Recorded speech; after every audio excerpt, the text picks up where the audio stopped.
Welcome to Live a Life.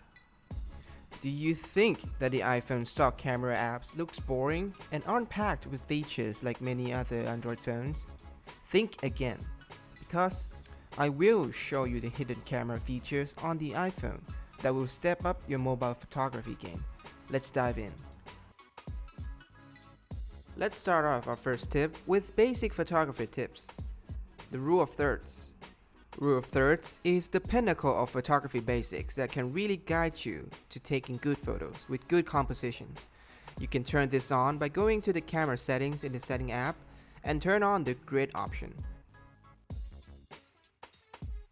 Now, go back and turn on the camera app and you'll see that there's a rule of thirds grid now on. Then all you have to do is compose your shots in accordance with these lines. Oh, and want to take a top-down photo? There is a marker that you can use to adjust the level of your shot. The phone will utilize the gyroscope inside to level your shot perfectly when you take any top-down photos. This is perfect for you Instagrammers out there.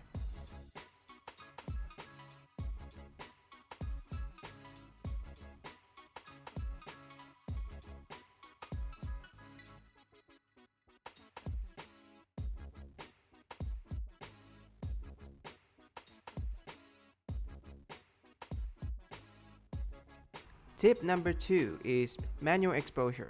Well, the iPhone stock camera app doesn't let you adjust the shutter speed, aperture, or ISO, but you can control the overall exposure. Just tap on wherever you want to focus and slide up to make it brighter, and slide down to make it darker. And you can lock the exposure and focus by tap and hold on that spot as well.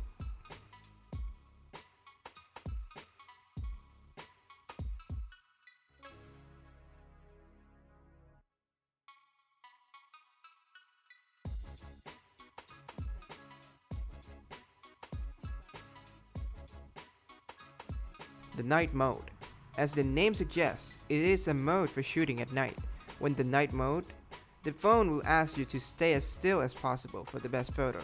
It usually takes around 2 to 5 seconds to shoot a photo. But if you want a better image, you can even hold your phone for a longer time by sliding the exposure time bar.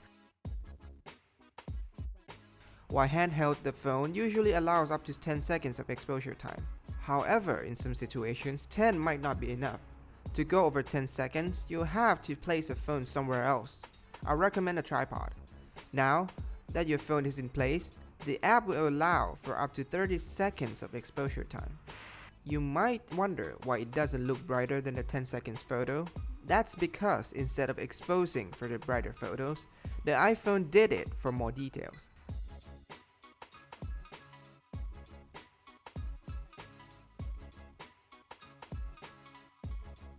Did you know that you can record videos from photo mode as well? There are 2 ways to do it. You can press and hold the shutter button, and the iPhone will record the video for as long as you're holding the shutter. Or you can hold and slide to the right to record without needing to hold the shutter button. Keep in mind, the quick take will only record at 1440p at 30 frames instead of 4K on the dedicated video mode. And if you're wondering where's the burst feature, cause it's usually press and hold the shutter button, right? Apple switched things up a bit. You'll have to press the shutter button and slide to the left and hold it. The phone will shoot burst as long as you're holding the shutter button.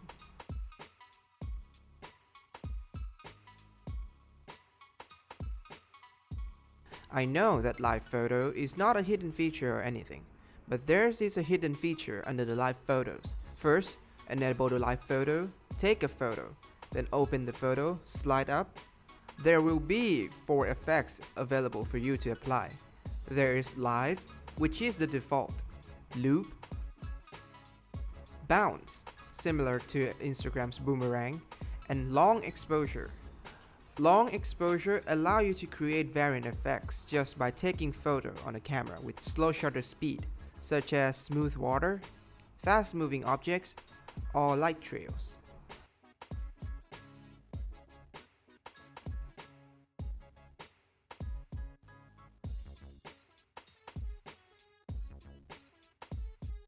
I bet everybody knows that portrait mode does blur out the background to give that shallow depth of field that mimics photos taken by a larger sensor.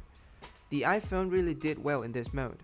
But did you know that you can adjust how blurry the background is? All you have to do is take a photo in portrait mode, go to that photo. On the top left will be the aperture adjust button. Come down and drag the bar to your liking. You see that the blur effect changes as you move. You can even adjust the bokeh at the moment of taking the photos, but I found this not as accurate as while editing the photos, since there will be further processing done after you press the shutter anyways. For everyone who loves editing the photos, the stock app allows you to edit photos on the phone. However, the normal photos have a very limited adjustability because they are processed photos. To be able to do more with a photo, you need to use ProRAW. What ProRAW does is basically keep all the data that would normally be left out when shooting JPEGs or HEIC for more ability to post-processing. You can do way more adjustments to the ProRAW than on the normal JPEGs.